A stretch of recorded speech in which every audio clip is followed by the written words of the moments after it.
એટલે મારે છે ને જીજુને એક સવાલ કરવા છે. હું લા, જીજુ આમાં કેવું છે, દરેકને એક આ સવાલ થાય. તું દરેકનો ઝંડો ના લઈશ, તું તારું પૂછ.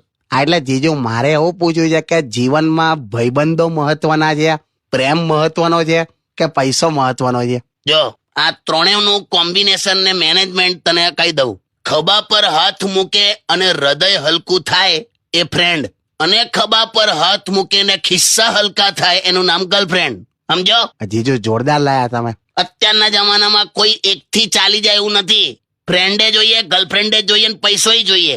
પ્રેમ એ બેરોજગાર વાળાઓનું કામ છે, પણ ટકે છે રોજગાર વાળાઓ પાસે. બરાબર ને લા? સાચી વાત છે કાકા. જીવનમાં ફાઇનાન્શિયલ પ્રોબ્લેમ આવે ને ત્યારે જ તમને ખબર પડે કે તમારા બધા ભાઈબંધ તો સુદામાં છે લા. પણ જીજુ પ્રેમ તો આંધળો હોય છે ને. પણ તારા કેસમાં એવું નહીં થાય. તારું તો બધું જ જોવાશે. કમાવાનું ચાલુ